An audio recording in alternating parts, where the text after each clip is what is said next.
Letter కూడా ఇవ్వటం జరిగింది జాయింట్ కలెక్టర్ గారికి.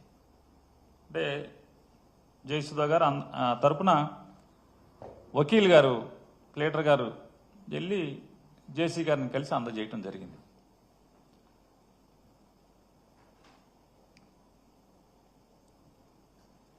పదమూడో తారీఖునే ఉదయం జయసుధా గారు జిల్లా కోర్టులో బెయిల్ మూవ్ చేశారు.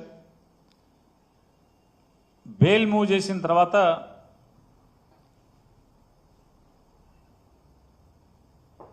ఉద్దేశపూర్వకంగా బెయిల్ని డిలే చేయటం కోసం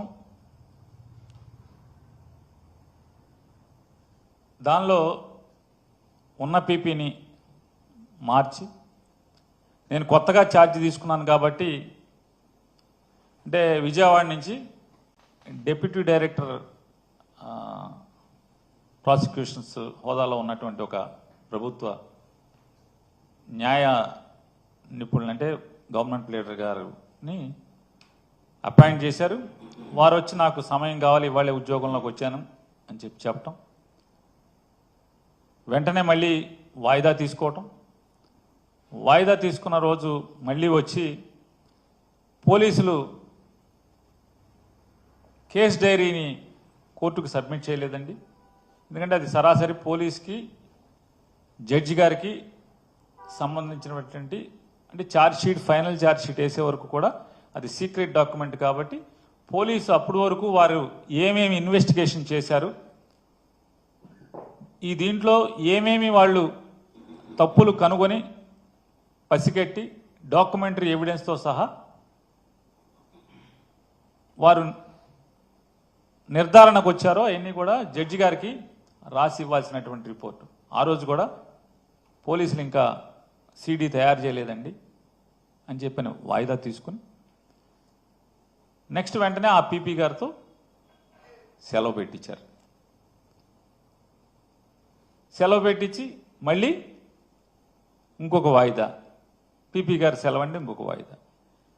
మళ్ళీ ఆ సెలవు రోజుకి ఆవిడ రారని చెప్పని కొత్తగా మళ్ళీ ఒక మూడో కృష్ణుని, ఇంకో మూడో పీపీని కొత్తగా అపాయింట్ చేసి, అంటే ఇదంతా అంటే ఏదో రకంగా శ్రీమతి జయసుధ గారిని, అట్లాగే వారిని అరెస్ట్ చేయడమే కాకుండా పేర్ని నానిని కూడా ఖచ్చితంగా అరెస్ట్ చేయాలనేటువంటి రాజకీయ కక్షతో ఈ కార్యక్రమాలన్నీ చేసుకుంటూ వస్తున్నారు. ఇదైతే అంటే నేను చూశాను చాలామంది టీవీ విశ్లేషకులు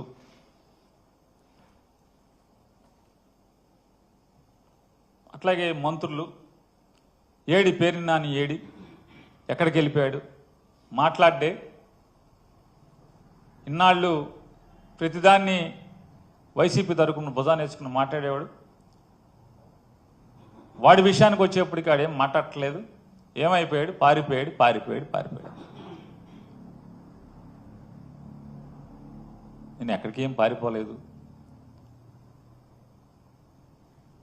నేను అందరినీ కూడా ఎవరెవరైతే నేను పారిపోయానని చెప్పని మాట్లాడుతున్నారు, నేను ఒకటే మిమ్మల్ని ఒక చిన్నగా కోరుకుంటున్నాను. ఒకటి, మీరు ఒక్కదానికి మీ అంతరాత్మను ప్రశ్నించుకుని సమాధానం చెప్పండి. మీ మీద కక్షతో మీ ఇంట్లో ఆడవాళ్ళని మీద కేసులు కడితే మీరు ఇంట్లో ఆడవాళ్ళని రక్షించుకుంటానికి ప్రయత్నం చేస్తారా, లేదా ఇంటి ఆవిడ్ని, ఇంటి ఇల్లాల్ని జైలుకు పంపించే కార్యక్రమాన్ని మీరు చేస్తారా? అభం శుభం తెలియని వాళ్ళని చెప్పండి. మీరు రాసిన వాళ్ళని కానీ మాట్లాడిన వాళ్ళని కానీ యూట్యూబ్లో అందరినీ నేను అడుగుతున్నాను.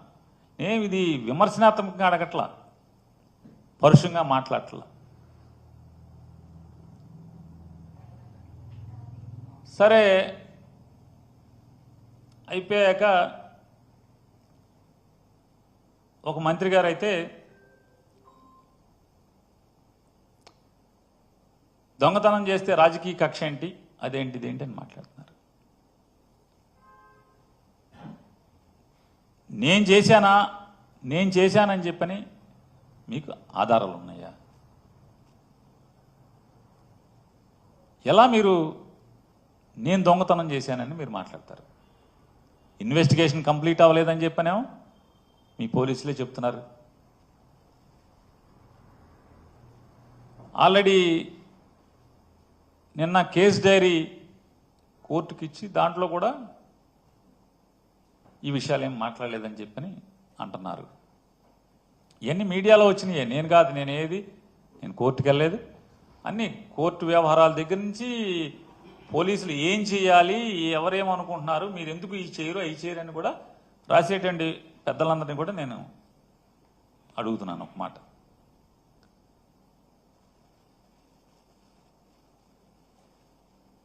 కేవలం అద్దెకి ఆశపడి గోడౌన్ కడతమే తప్పితే అద్దె వస్తుంది, దాని మీద లోన్ ఉంది, ఓ 3 ఏళ్ళో 4 ఏళ్ళకో లోన్ తీరిపోతే తర్వాత